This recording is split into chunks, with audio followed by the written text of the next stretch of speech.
Devils Productions presents The Great Deep.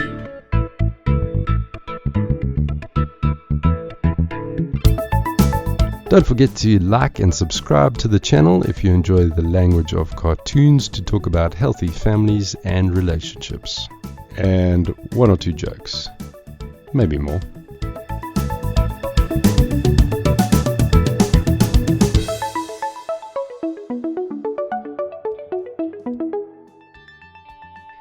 Have you ever thought about longevity? No, seriously. Like, have you thought about where you see yourself in 10 years' time? How about 30 years? How about 50 years? Have you thought about lying on your deathbed one day? Think about it for a second.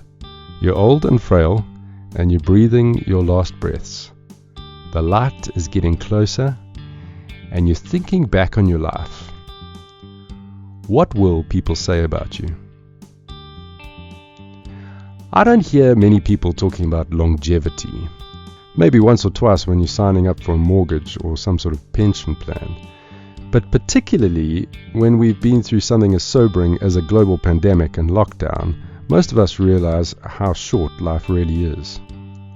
But over and above that, the fast-paced, frenetic, dare I say, millennial world that we live in centers a lot around instant gratification. And the idea of something or someone consistent is not the most common thing to talk about. But if you had to call it a characteristic in someone, it could be deemed a number of ways. At its worst, we call it stubborn. But I'm referring to terms like faithful, reliable, steadfast, unwavering. I remember growing up in the 80s as kids, there was a period where, in our home, we listened to a Whitney Houston cassette, and we also had recorded a Cliff Richard concert called The Event. I remember digesting both of those like there was nothing else to do on the planet. And then one day I remember asking my old man on one of our evening walks as a family, "Dad, who is better, Whitney or Cliff?" His response got me thinking. Well, they're both good singers and performers, but Cliff has been doing it for way longer. I remember thinking about that for the first time. I was just a kid, and I was processing the idea of longevity. Sure, you can be the latest, hottest ticket in town, but there's something to be said for someone who is still selling out stadiums 40 years later. As a Christian, I've been a fan of Tobymac for a long time, for a number of reasons. I've often thought it'd be great to meet one day in person and talk about this stuff, but primarily for me, it's the fact that he walks the talk, and his lyrics align with a life that doesn't masquerade as something else. So speaking about longevity, can we just appreciate for the moment that the dude has been in the game for 34 years, sold more than 10 million albums, and won 7 Grammys? But that is not why I like him. Firstly, the man is 56 years old, sprinting down a street at 2:30 in the morning, singing his lungs out about hope in his new video. Can we have a round of applause, please? Man, I know a couple of 56-year-olds who can't even walk down the street without losing their breath. Secondly, I like the people around him. His family, his band Diversity, and others that are involved in his work. They all seem like quality humans to me. And thirdly, it's the lyrics. And for me, lyrics matter.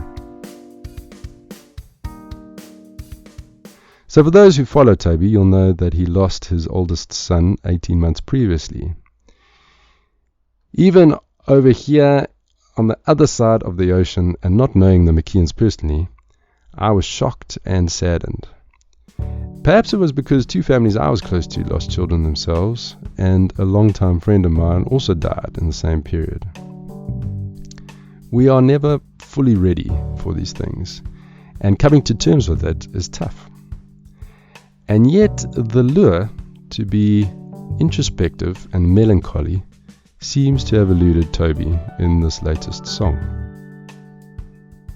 So musically, it has elements of rock and roll more associated with victory than defeat.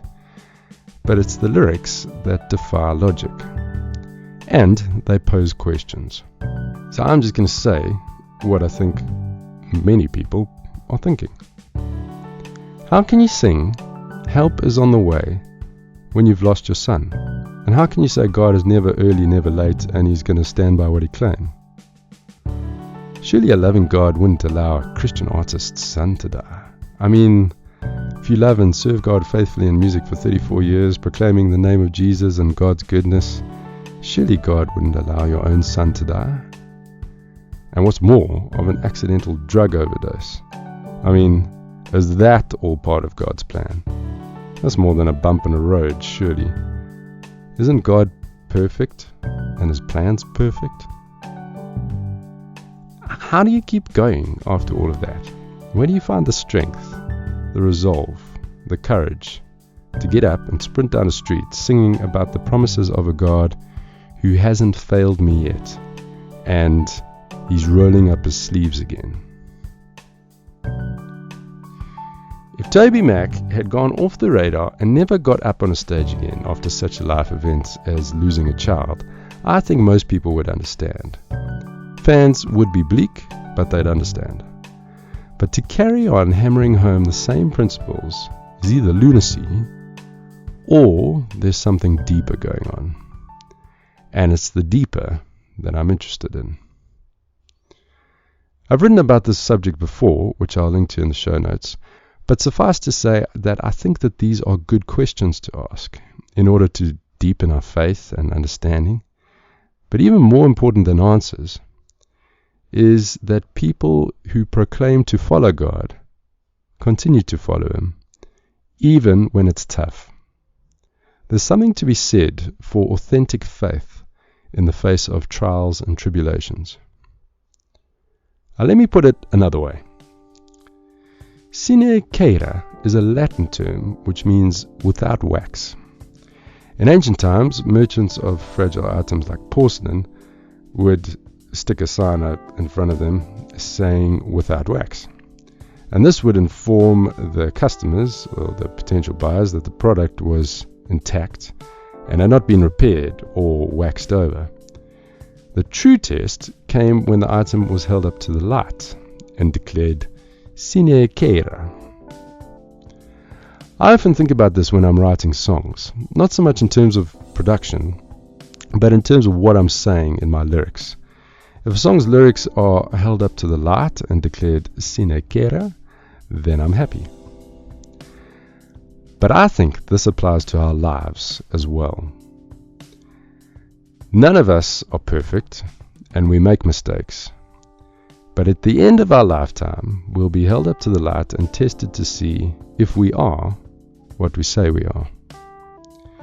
I think that this should be our goal, especially as those who proclaim Jesus as Lord, that at the end of our days, we be declared without wax.